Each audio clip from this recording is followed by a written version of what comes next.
అందరికీ నమస్కారం. ఈ విలేకరుల సమావేశం ఉద్దేశించి గౌరవనీయులు డికే అరుణ గారు, మహబూబ్నగర్ పార్లమెంటు సభ్యురాలు, అదేవిధంగా భారతీయ జనతా పార్టీ జాతీయ ఉపాధ్యక్షురాలు, అదేవిధంగా నిన్ననే భారత ప్రభుత్వంచే ప్రకటించబడిన food corporation of India consultative committee Telangana chairperson వారు కొత్తగా నియమితులైనరు. వారికి శుభాభినందనలు. అదేవిధంగా ప్రత్యేకమైన శ్రద్ధ తెలంగాణ రాష్ట్రం పైన కేంద్ర ప్రభుత్వం పెట్టి వారికి గురుతరమైన బాధ్యతలు అప్పచెప్పినందుకు కేంద్ర ప్రభుత్వానికి కూడా ధన్యవాదాలు తెలియజేసుకుంటున్నాం.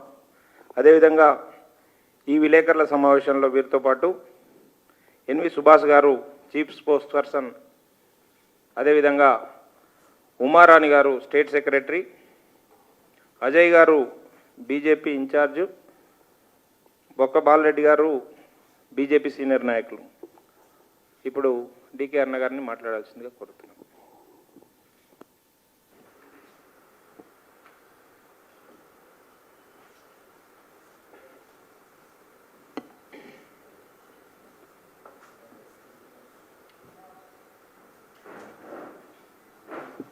మీడియా మిత్రులందరికీ నమస్కారం. నాతో పాటు మీడియా సమావేశంలో పాల్గొంటున్నటువంటి సుభాష్ గారు, ఉమా గారు, దిలీపాచారి గారు, బాలరెడ్డి గారు, అజయ్ గట్టిగా గారు, మరి అందరికీ నా యొక్క నమస్కారం. ఈరోజు పెద్ద ఎత్తున మన రాష్ట్ర ముఖ్యమంత్రి రేవంత్ రెడ్డి గారి పైన నేషనల్ హెరాల్డ్ కేసులో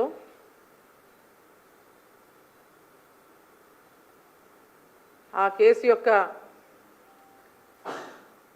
ఈడీ ఏదైతే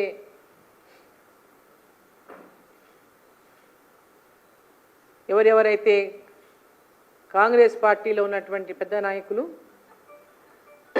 కాంగ్రెస్ పార్టీ అధికార పత్రిక అయినటువంటి నేషనల్ హెరాల్డ్ కోసం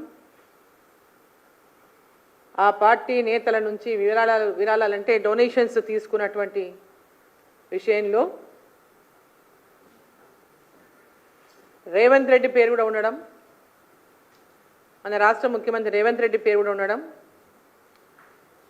దాని మీద ఇంతవరకు కూడా రేవంత్ రెడ్డి గారు ఏమీ మాట్లాడకపోవడం అనేక అనుమానాలకు తావిస్తూ ఉంది. స్వయంగా ఈ ఛార్జ్షీట్లో ఈడీ ఇచ్చినటువంటి ఛార్జ్షీట్లో రేవంత్ రెడ్డి గారు వారి యొక్క సూచనల మేరకి 80 లక్షల రూపాయలు కొంతమంది నేతలు విరాళంగా ఇచ్చిందని, ఇంకా మిగతా నేతలను కూడా విరాళాలు ఇవ్వాలని కోరినట్లు రేవంత్ రెడ్డి కోరినట్లు ఈరోజు పెద్ద ఎత్తున ఈరోజు అన్ని పత్రికలు కూడా వార్తలు వచ్చినాయి. దీని విషయంలో మరి ముఖ్యమంత్రి రేవంత్ రెడ్డి గారు, ఎందుకంటే కర్ణాటకలో డికే శివకుమార్ గారు కూడా స్పందించినారు, ఇచ్చినాను ఒప్పుకున్నాడు ఆయన. మరి రేవంత్ రెడ్డి గారు ఎంతమందితో ఈ విధంగా డబ్బులు వసూలు చేసిండు, ఎన్ని లక్షలో కోట్లో మరి ఆ నేషనల్ హెరాల్డ్ పత్రిక కోసం విరాళాలు కలెక్ట్ చేసిండు. ఎందుకంటే చాలా నీతివంతమైనటువంటి మాటలు మాట్లాడేటటువంటి కాంగ్రెస్ పార్టీ పెద్ద నాయకులు రాహుల్ గాంధీ గారు ఏదైతే ఉందో వాళ్ళే స్వయంగా ఈ కేసులో ఉన్నారు. మరి రేవంత్ రెడ్డి పాత్ర ఏందో, ఈ రాష్ట్ర ముఖ్యమంత్రి పాత్ర ఏందో కూడా చెప్పాల్సినటువంటి అవసరం ఉంది దాంట్లో. ఇక రేవంత్ రెడ్డి గురించి మనం కొత్తగా ఇప్పుడు చెప్పాల్సింది ఏమీ లేదు, అందరికీ తెలుసు. రేవంత్ రెడ్డి గారు ఇటువంటి దాంట్లో చాలా పాపులరు, చాలా టాలెంట్ ఉన్నటువంటి నాయకుడని. గతంలోనే ఓటుకు నోటు కేసులో కూడా వారు పట్టుబడి జైలుకు పోయించిన విషయం కూడా అందరికీ తెలుసు. మరి రాష్ట్ర ముఖ్యమంత్రిగా బాధ్యతలు నిర్వహిస్తున్నటువంటి రేవంత్ రెడ్డి గారు తెలంగాణలో ఈనాడు అనేక అంశాలపైన టీఆర్ఎస్ ప్రభుత్వం అధికారంలో ఉన్నప్పుడు కాళేశ్వరం కావచ్చు, ఇతర ఇరిగేషన్ ప్రాజెక్టులే కావచ్చు, ఈ రాష్ట్రాన్ని అప్పుల కూపంలో నెట్టేసినటువంటి లక్షల కోట్ల రూపాయల అప్పులు తీసుకొచ్చి అప్పులకు నెట్టేసినటువంటి ఆనాటి బీఆర్ఎస్ ప్రభుత్వం మరి అవినీతిని ఇప్పటిదాకా బయటపెట్టకపోవడం, ఒకరి మీద ఒకరు కేటీఆర్ మీద రేవంత్ రెడ్డి మాట్లాడతారు, రేవంత్ రెడ్డి మీద కేటీఆర్ మాట్లాడతారు, ఒకరినొకరు కాపాడుకునేటటువంటి ప్రయత్నమే చేస్తున్నారు మాట్లాడుకొని తప్ప. ఎన్నికల సమయంలో రాహుల్ గాంధీ గారు మా పార్టీ అధికారంలోకి వస్తే బీఆర్ఎస్ పార్టీ అవినీతిని అంతా బయటకు అక్కిస్తామని మాట్లాడింది. మరి ఇప్పటిదాకా రేవంత్ రెడ్డి గారు ఏ ఒక్క విషయంలోనైనా వాళ్ళ అవినీతిని బయటపెట్టే విషయంలో ప్రయత్నించారా? దాని విషయంలో మాట్లాడుతున్నారా? ఒకరినొకరు బయట తిట్టుకోవడం, పత్రికల్లో పెద్ద పెద్ద ఎత్తున సోషల్ మీడియాలో పత్రికల్లో రావడం తప్పితే ఇప్పటిదాకా చర్యలు ఏమైనా చేపట్టినారా? కాళేశ్వరం విషయంలో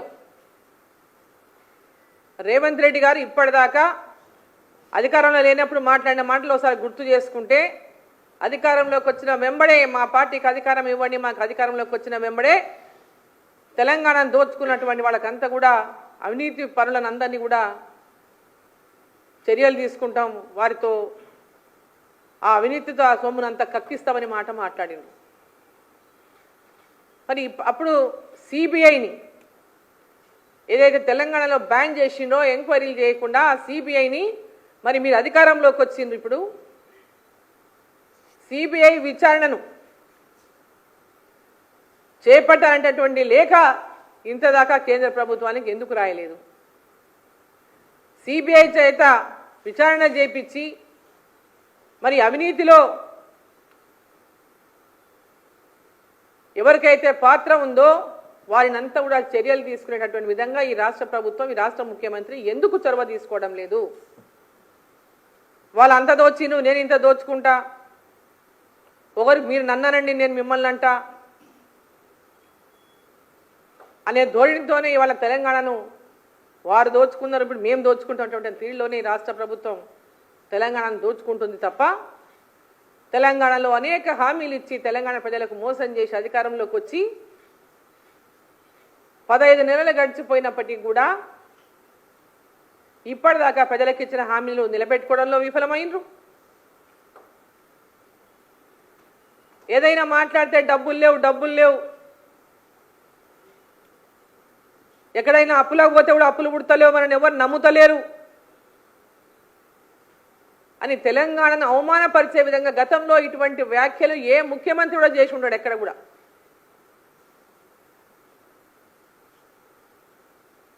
అంత ఘోరమైనటువంటి పరిస్థితిలో ఈ రాష్ట్ర ముఖ్యమంత్రి ఈ రాష్ట్రాన్ని ఏలుతుంటే, అసలు ఈ రాష్ట్రంలో ప్రజలను మోసం చేసి అధికారంలోకి వచ్చి దివాలా తీసినటువంటి పరిస్థితిలో మేము ఈ రాష్ట్రంలో అధికారంలోకి వచ్చినాం, ఏమీ లేదు ప్రభుత్వంలో అని చెప్పి మాట్లాడుతూ వాళ్ళు చేసుకోవడానికి, వాళ్ళు వేలాది కోట్లు సంపాదించుకోవడానికి అనేక రకాలుగా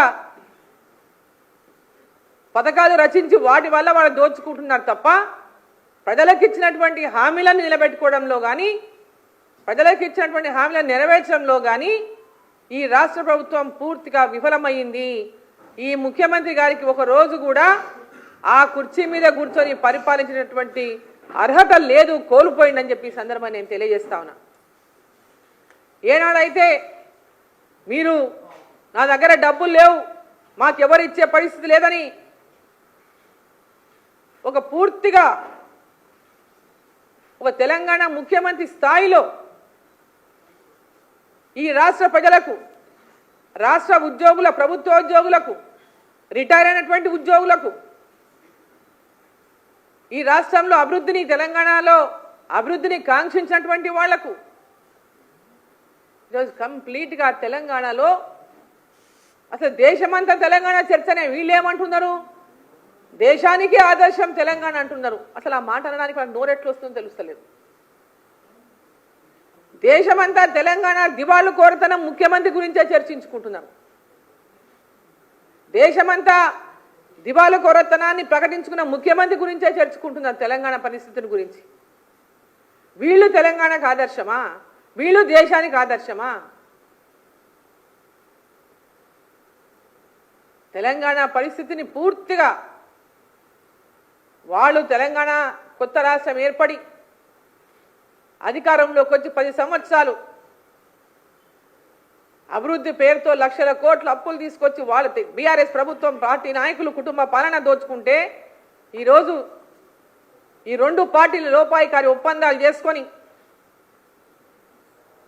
ఉంటే మీరన్నా ఉండాలి, ఉంటే మేమన్నా ఉండాలి, భారతీయ జనతా పార్టీ మాత్రం రాకూడదంటటువంటి విధంగా అండర్స్టాండింగ్స్ పెట్టుకొని తెలంగాణ ప్రజల్ని అన్ని అబద్ధం మాటలు చెప్పి అనేక అబద్ధం హామీలు ఇచ్చి మోసం చేసి అధికారంలోకి వచ్చినటువంటి కాంగ్రెస్ పార్టీ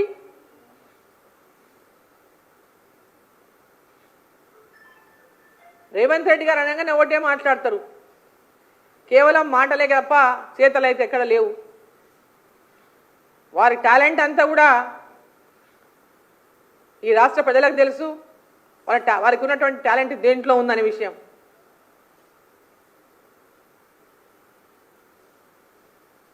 అవసరం వచ్చినప్పుడల్లా మోదీ గారిని ఎప్పుడైతే వాళ్లకు భారతీయ జనతా పార్టీ పెద్ద ఎత్తున తెలంగాణలో పుంజుకుంటున్న నేపథ్యంలో భారతీయ జనతా పార్టీని మోదీ గారిని నోటికొచ్చినట్టు తిడతారు, నోటికొచ్చినటువంటి భాష మాట్లాడతారు. మళ్ళో పక్క మేము పోతాం అడుగుతామని మళ్ళో పక్క మాట్లాడతారు అభివృద్ధి విషయంలో. ఈరోజు తెలంగాణలో జరుగుతున్న అభివృద్ధి కేంద్ర ప్రభుత్వం నిధులు లేకుంటే ఇక్కడ అభివృద్ధే లేదు. కేంద్ర ప్రభుత్వం నిధులతోనే తెలంగాణలో అభివృద్ధి జరుగుతూ ఉంది.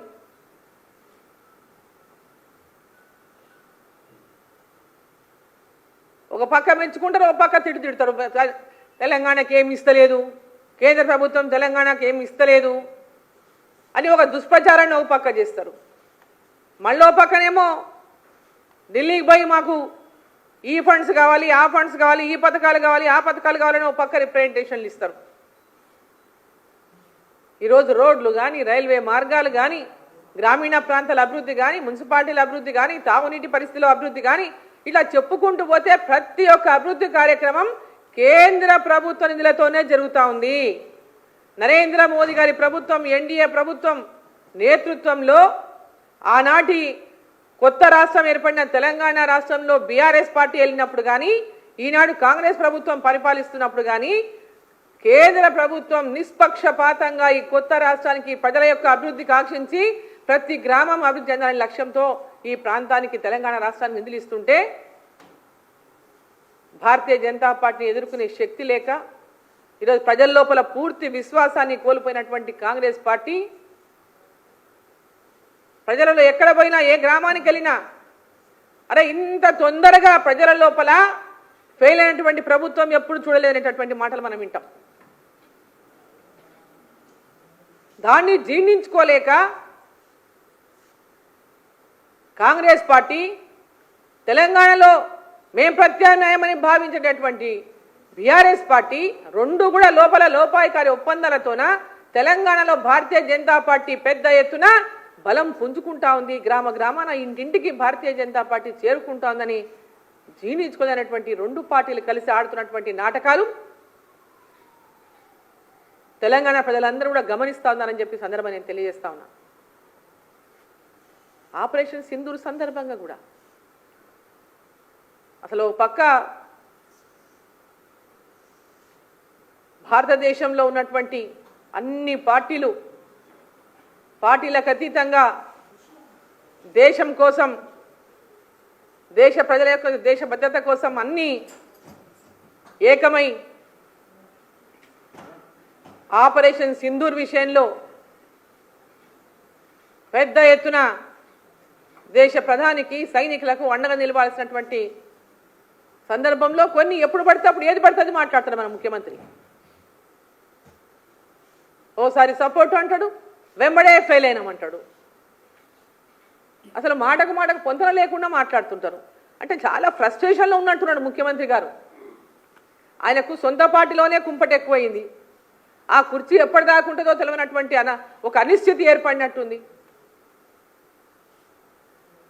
ఆపరేషన్ సింధూర్ ద్వారా పాకిస్తాన్కి ఈరోజు కళ్ళు బయలు కప్పేటటువంటి సమాధాన్ని ఈరోజు భారతదేశం నరేంద్ర మోదీ గారు మన దేశ సైనికులు ఇచ్చినారు. మళ్ళీ మన మీద దాడి చేయాలంటే ఆలోచించుకునేటటువంటి పరిస్థితి ఈరోజు మన ప్రధాని నరేంద్ర మోదీ గారు సైనికులు కల్పించినారు. మన భారతదేశాన్ని యొక్క శక్తిని, మన స్ట్రాటజీని అందరూ మెచ్చుకుంటుంటే అది జీర్ణించుకోలేనటువంటి వాళ్ళు మాత్రం ఇంకో రకమైనటువంటి కామెంట్లు చేస్తారు.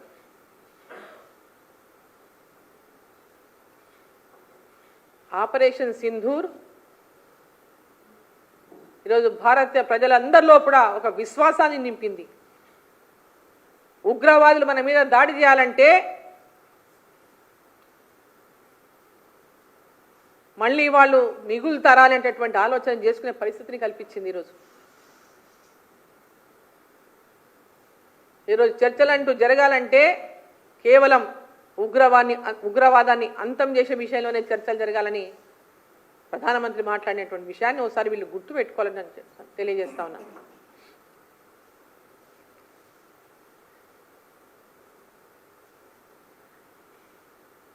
ఇంకా ధాన్యం కొనుగోళ్ల విషయంలోనే కానీ రాష్ట్రంలో జరుగుతున్నటువంటి పరిస్థితులు, పెద్ద ఎత్తున అకాల వర్షాలు కురుస్తున్నాయి. మొత్తం ధాన్యం అంతా కూడా ధాన్యం సేకరణ కేంద్రాల్లో తడిసి ముద్దయిపోతున్నటువంటి పరిస్థితి.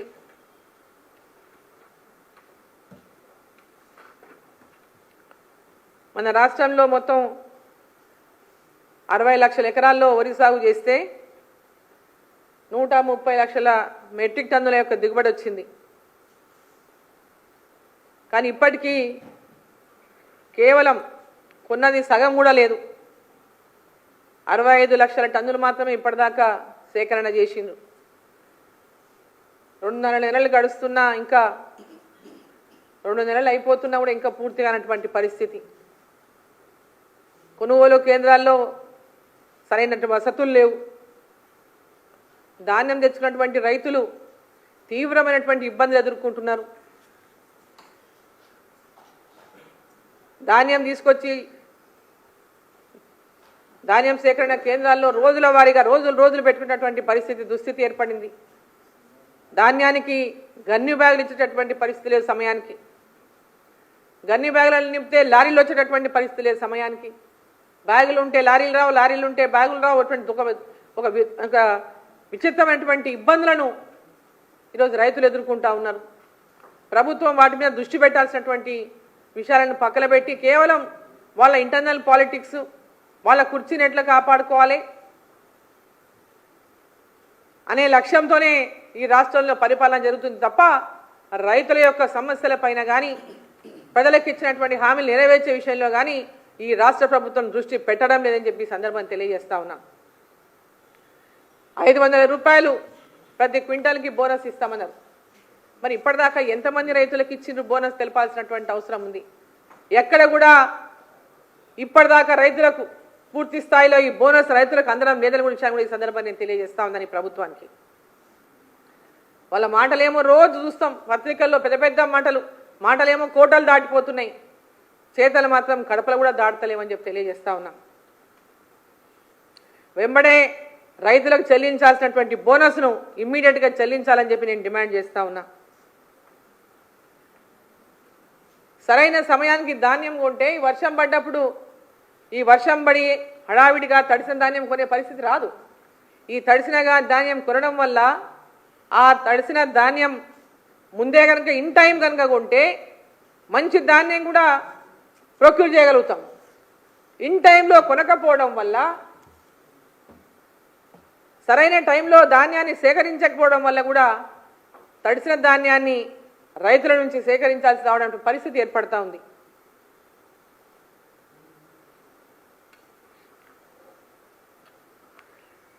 అదేవిధంగా ఉమ్మడి మహబూబ్నగర్ జిల్లాలోని ప్రాజెక్టుల విషయంలో ఇరిగేషన్ ప్రాజెక్టులు అన్నీ కూడా ఎక్కడొక్కడే వేసిన గొంగడ ఉన్నట్టే ఉన్నది. ఎక్కడ కూడా మేము ఇన్నిసార్లు మీటింగులు చేసిండు, ఎన్నో రివ్యూలు అయినాయి, కానీ అడుగు కూడా ముందుకు పడలేదు. రిహాబిటేషన్ అండ్ రీసెటిల్మెంట్ సెంటర్లలో ఇప్పటిదాకా వసతులు పూర్తి కాలేదు, కనీస వసతులు కూడా ఇంకా పూర్తి స్థాయిలో చేపట్టలేదు. కంపెన్సేషన్ ఇవ్వాల్సినటువంటి రైతులకు ఇప్పటిదాకా కంపెన్సేషన్ చెల్లింపులు లేవు. రిహాబిటేషన్ అండ్ రీసెటిల్మెంట్ గ్రామాల యొక్క పరిస్థితి చాలా అధ్వాన్నంగా ఉన్నాయి. ఆ రిహాబిటేషన్ సెంటర్స్ యొక్క పరిస్థితి, ప్రాజెక్టుల పరిస్థితి, పాలమూరు రంగారెడ్డి అది కూడా ఎక్కడ వేసిన గొంగడ అక్కడే ఉన్నది. ఉదండాపూర్ రైతులకు కూడా ఇప్పటిదాకా కంపెన్సేషన్ చెల్లింపులు చేయలేదు. రిజర్వాయర్లలో ఉన్న భూములు కోల్పోయినటువంటి రైతులకు, గ్రామాలలో నిర్వాసితులైనటువంటి నిర్వాసితులకు ఇప్పటిదాకా వాళ్ళకి కంపెన్సేషన్ చెల్లింపు జరగడం లేదు. అదేవిధంగా పాలమూరు రంగారెడ్డికి ఏదైతే మొట్టమొదటగా జూరాల ప్రాజెక్టు నుంచి అప్రోచ్ ఉండి ఆ ప్రాజెక్టుని ఫస్ట్లో మొట్టమొదటగా ఏదైతే ప్రాజెక్టు ప్రపోజల్ ఉండిందో ఆ ప్రాజెక్టు ప్రపోజల్ని డిజైన్లు మార్చి దాని అప్రోచ్ మార్చి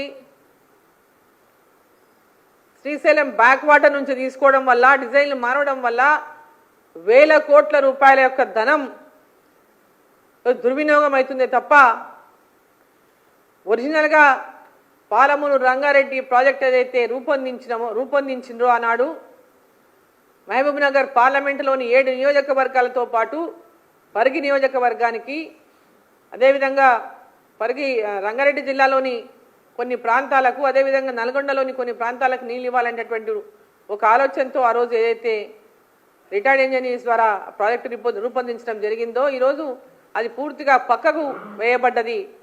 కాబట్టి పాలమూరు రంగారెడ్డి మొట్టమొదటగా ఇచ్చినటువంటి ప్రతిపాదన ఏదైతే ఉందో ఆ ప్రతిపాదనని రాష్ట్ర ప్రభుత్వం రివ్యూ చేసి ఈ 7 నియోజకవర్గాల్లో కూడా ప్రతి నియోజకవర్గంలో 1,00,000 ఎకరాలకు తక్కువ కాకుండా నీళ్ళు ఇచ్చేటటువంటి విధంగా కొత్తగా మళ్ళీ ఒకసారి ఆ ప్రాజెక్టుని రివ్యూ చేసి కొత్త ప్రతిపాదనలు సిద్ధం చేయాలని చెప్పి సందర్భంగా నేను కోరుతా ఉన్నా. ఇప్పటికే ఎక్కడెక్కడైతే పెండింగ్ ఉన్నటువంటి ఏదైతే ముంపుకు అయినటువంటి గ్రామాలు ఉన్నాయో కొత్తగా సెంటర్స్ ఏవైతే ఆర్ఎండ్ఆర్ సెంటర్స్ ఏర్పాటు చేసిండ్రో ఆ సెంటర్స్లో ఇప్పటిదాకా ఇండ్లు కట్టుకోకుండా పాత ఊర్లలోనే మగ్గిపోతున్నటువంటి అనేక మంది పేదలు ఉన్నారు. వారికి అందరికీ కూడా ఇమ్మీడియట్గా ఆర్ఎండ్ఆర్ సెంటర్లలో ఫెసిలిటీస్ ఏర్పాటు చేసి వాళ్ళకందరికీ కూడా కొత్తగా ఇండ్లు శాంక్షన్ చేసి వాళ్ళకందరూ కూడా ఇండ్లు కట్టుకునే విధంగా ఈ రాష్ట్ర ప్రభుత్వం చొరవ తీసుకోవాలని చెప్పి మీడియా ద్వారా నేను కోరుతా ఉన్నా.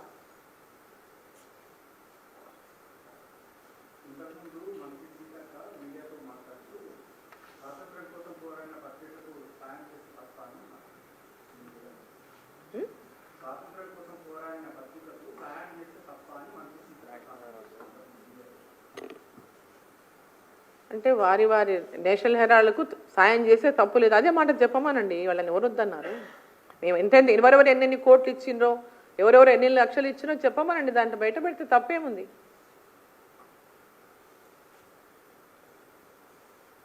వాళ్ళ పార్టీ ఒక దానికోసం ఫండ్ కలెక్షన్ చేసి ఇంకో దాంట్లో దాన్ని డైవర్ట్ చేసేందుకు కదా ప్రాబ్లం. ఇక్కడ మిస్యూజ్ ఆఫ్ ఫండ్స్ అని కదా, ఇక్కడ అధికారంలో ఉన్నామనే కదా మిస్యూజ్ ఆఫ్ ఫండ్స్ చేశారనే కదా ప్రాబ్లం. ఇక్కడ ఇది మనీ లాండరింగ్ కేసులో కదా ఈ కేసు అయింది. అది నేను పెట్టింది కాదు, లేకుంటే ఇంకెవరో పెట్టింది కాదు కదా.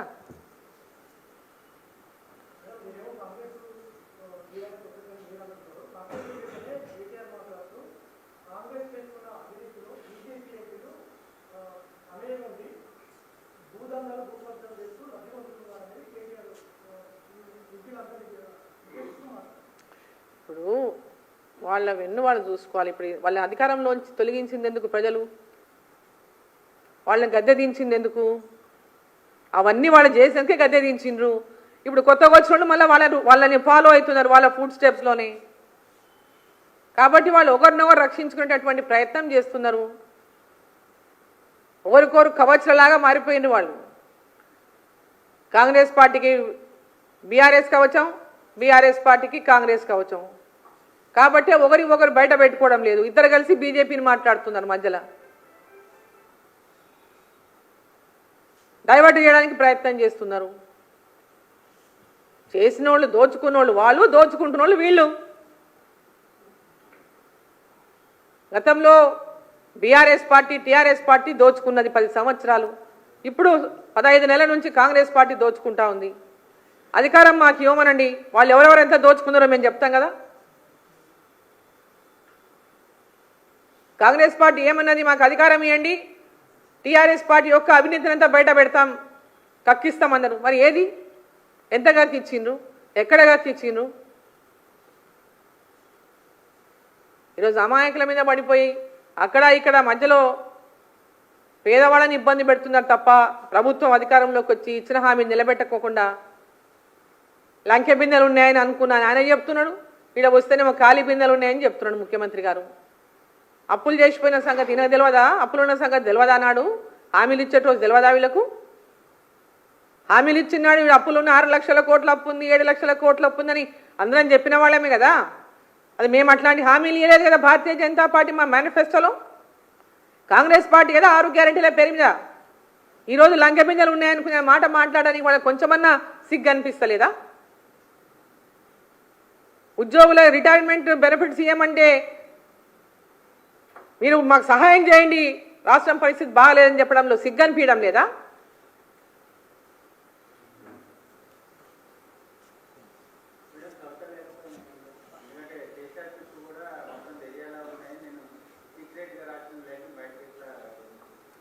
సీక్రెట్గా రాసిన లేఖ, మరి వాళ్ళు ఎవరు సీక్రెట్ వాళ్ళు బయట పెట్టాలి, ఎవరు లేఖ లీక్ చేసిండ్రో. సీక్రెట్గా రాసిన లేఖ బయటికి ఎట్లా వస్తుంది?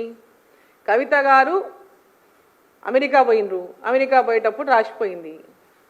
ఈరోజు దిగింది అనుకుంటా, నిన్ననా ఇవాళ నైట్ దిగింది. అంటే లేఖ దిగింది, ఆమె దిగింది. విన్నారా? ఇప్పుడు దాంట్లో వాళ్ళే చెప్పాలి సమాధానం. ఆ లేఖ నిన్న దిగింది పేపర్లల్లా, మొన్న సోషల్ మీడియాలో మొన్న అంతా నిన్న పేపర్లలో దిగింది లేఖ, రాత్రి కవిత దిగింది. అంటే మీరే చెప్పాలా ఎవరో దానికి కారణం. ఆ లేఖలు ఎవరు రాసుకున్నారు, ఎవరు లీక్ చేసిండ్రు? వాళ్ళ కుటుంబం లీక్ చేస్తేనే వాళ్ళు లీక్ చేయలేదు, వాళ్ళ కావాల సన్నిహితులను లీక్ చేసి ఉండాలా. వాళ్ళ బెనిఫిట్ వాళ్ళ యొక్క లబ్ధి కోరేటోళ్ళో లేకుంటే ఆమెను లిఫ్ట్ చేయాలనుకునేటోళ్ళో ఎవరో దాని వెనుక పాత్ర ఎవరి పాత్ర ఉందో ఆమెనే చెప్పాలా. లేఖ లీక్ అయిందంటే లేఖ ఎట్లా లీక్ అవుతుంది? వాళ్ళ తండ్రికి ఆమె రాసింది, అక్కడ తండ్రి అన్నా లీక్ చేయాలి, కవితనన్నా లీక్ చేయాలి. ఇక మధ్యలో ఎవరన్నా ఉంటే ఇంకా వాళ్ళ భావనన్నా లీక్ చేయాలి, వాళ్ళ అన్ననన్నా లీక్ చేయాలి. మంది ఎవరు లీక్ చేస్తారు చెప్పండి? అక్కడ వేరే వాళ్ళకి ఎక్కడ ఛాన్సు? అది ఆమెనే చెప్పాలి. దయ్యాలు ఎవరిని అంటుందో మనకి ఎట్ట తెలుస్తుంది? దయ్యాలు ఎవరో వాళ్ళ ఇంట్లో పోయి మనం చూడం కదా. వాళ్ళ కుటుంబంలో ఉన్నటువంటి పరిస్థితులు మనకేం తెలుస్తాయి? మేము బయట నుంచి చూస్తాము, ఇంట్లో పోయి మనం చూడం కదా.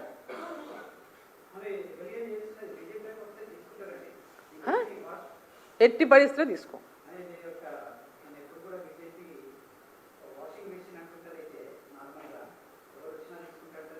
ఎవరు వచ్చినా అంటే దానికి కూడా కొన్ని ఉంటాయండి. ఎవరు వచ్చినా అంటే వచ్చే వాళ్ళు కూడా ఎవరైనా ఒకసారి చూస్తాం కదా. ఇప్పుడు మనం మన ఇంట్లోకి వచ్చిన గెస్ట్లందరినీ ఆహ్వానిస్తాం, ఎవరిని రావాలో వాళ్ళని ఆహ్వానిస్తాం కదా. అన్వాంటెడ్ గెస్ట్ని ఆహ్వానించాం కదా. వాషింగ్ మిషన్, అన్ని వాషింగ్ మిషన్లు అన్నింటి కూడా వాష్ చేయవు, కొన్ని అయితే కొన్ని కావు.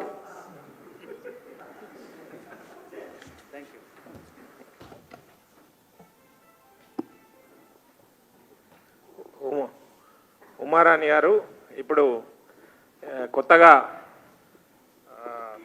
డికే అన్న గారు food corporation of India consultative committee చైర్పర్సన్గా ఎన్నికైన సందర్భంలో వారిని సన్మానిస్తున్నారు. అదేవిధంగా బాలరెడ్డి గారు, రాజు గారు అందరు సన్మానిస్తున్నారు. వారికి స్వాగతం.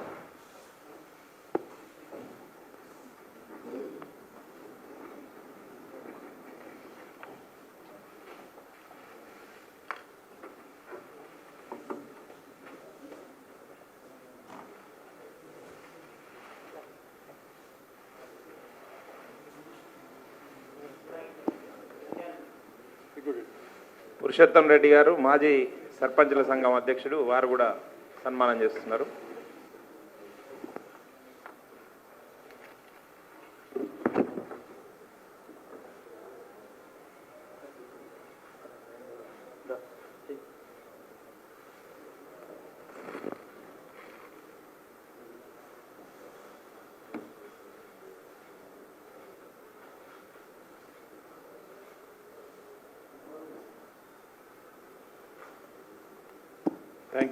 Thank you.